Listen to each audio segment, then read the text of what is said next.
यह कहानी केवल एक हत्या की कहानी नहीं है, बल्कि यह उस इंसान की कहानी है जो अतीत में फंसा हुआ है। केशव राजपुरोहित एक पढ़ा लिखा, तार्किक और आधुनिक सोच वाला युवक है, लेकिन भावनात्मक रूप से वह बहुत कमजोर है। उसकी सबसे बड़ी कमजोरी है ज़ारा लोने। ज़ारा उसकी पहली नहीं, बल्कि उसकी अधूरी मोहब्बत है। रिश्ता खत्म हुए कई साल हो चुके हैं, फिर भी केशव हर दिन ज़ारा के बारे में सोचता है। वो जानता है कि रिश्ता वापस नहीं आ सकता, फिर भी वो उस दर्द को छोड़ नहीं पाता। ये कहानी यही से दिखाती है कि इंसान का दिमाग आगे बढ़ सकता है, लेकिन दिल अक्सर पीछे छूट जाता है। केशव और ज़ारा का रिश्ता केवल दो लोगों का रिश्ता नहीं था, बल्कि दो अलग अलग सामाजिक पहचानों का टकराव था।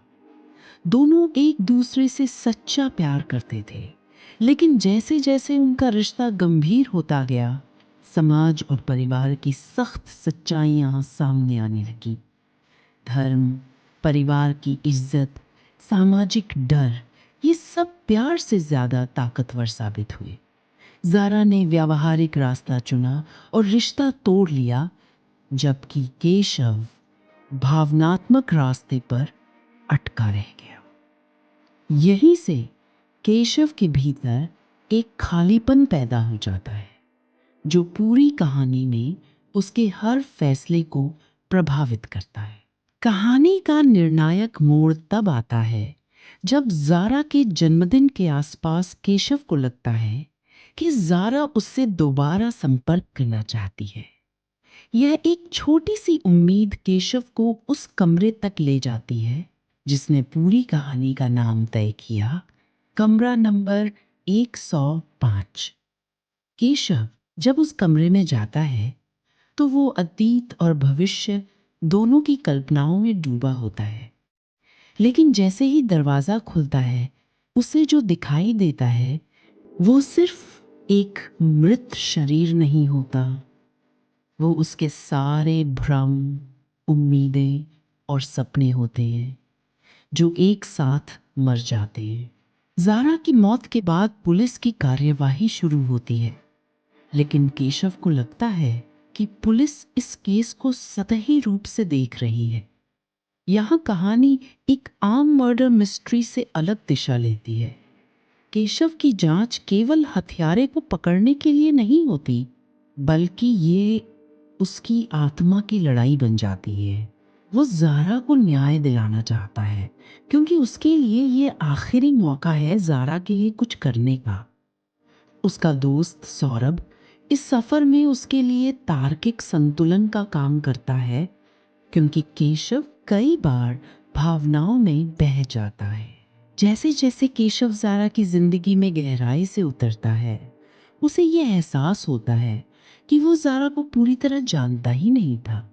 ज़ारा केवल एक प्रेमिका नहीं थी, वह एक सोचने वाली, सवाल उठाने वाली और अपने विचारों पर अडिग रहने वाली महिला थी। उसकी पीएचडी रिसर्च, उसके विचार और कुछ संवेदनशील मुद्दों पर उसका स्टैंड कई लोगों को असहज करता था।